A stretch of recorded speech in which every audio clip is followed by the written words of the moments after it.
आदाब नमस्कार। मैं हूँ सैयद नाज़िर शज़ा और हिट टीवी में आपका स्वागत है। सबसे पहले नजर डालते हैं आज की पॉलिटिक्स खबरों पे।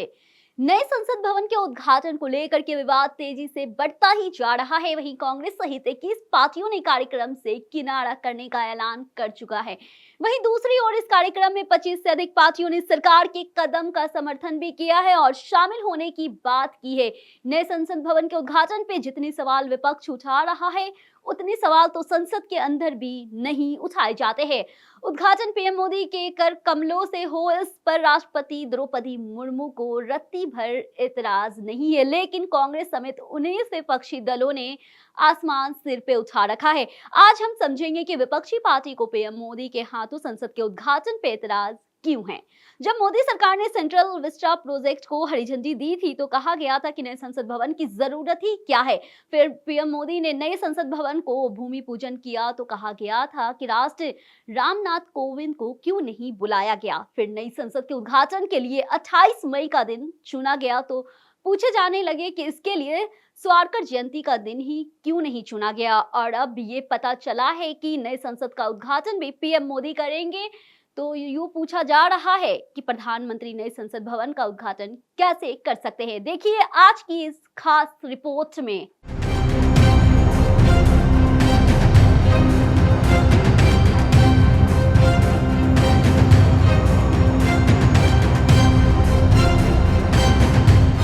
इन सवालों के साथ कांग्रेस और 19 विपक्षी पार्टी एक सुर में ही आवाज बुलंद कर रही है, बहिष्कार, बहिष्कार और बहिष्कार।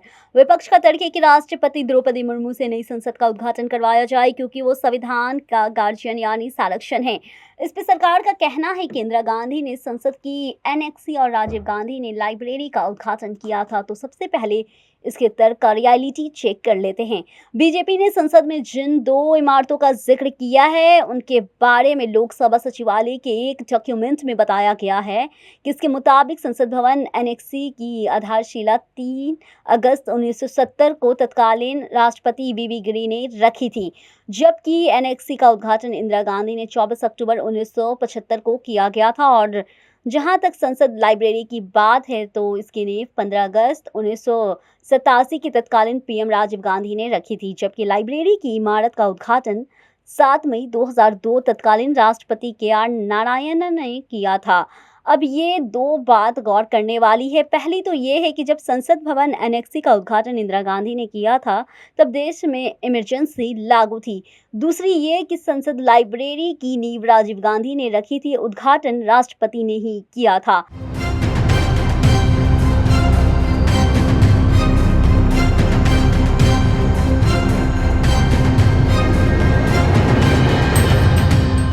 अब बात आता है लोकसभा सचिवालय की डॉक्यूमेंट में क्या-क्या लिखा है और इसके बारे में भी चलिए जानते हैं। लोकसभा सचिवालय की डॉक्यूमेंट में ये भी लिखा है कि संसद भवन एनेक्सी और संसद की लाइब्रेरी संसद भवन का एक हिस्सा मात्र है।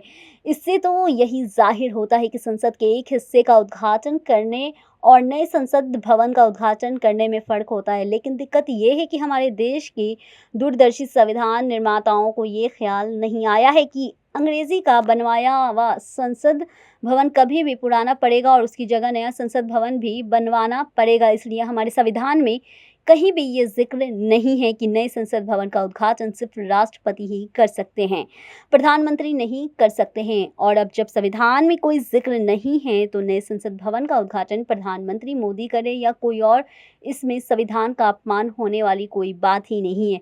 लेकिन विपक्षी दल पूरी ताकत से मोदी सरकार को झुकाने की कोशिशों में जुटी है और 3 तर्क दे रहे हैं। पहला तर्क है कि संसद की परिभाषा में कहीं भी प्रधानमंत्री का जिक्र नहीं है। दूसरा तर्क है कि प्रधानमंत्री सिर्फ लोकसभा के नेता हैं। तीसरा तर्क है कि संसद का संरक्षण होने के नाते नए संसद भवन के उद्घाटन का नैतिक हक राष्ट्रपति का है।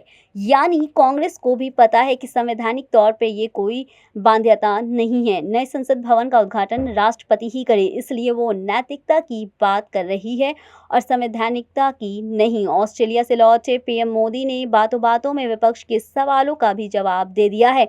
लेकिन बात सिर्फ राजनीति और संविधान की नहीं है। आम जनता को यही पता है कि न कि राष्ट्रपति ही संसद का संरक्षण होता है, देश का प्रमुख होता है, फिर लोकतंत्र की पहचान। नई संसद का उद्घाटन राष्ट्रपति से क्यों नहीं करवाया जा रहा है, ये सवाल विपक्ष दल से पूछ रहे हैं और सरकार इस सवाल का सीधा जवाब देने से बच रही है। इस सवाल पे सिर्फ राजनीति हो रही है।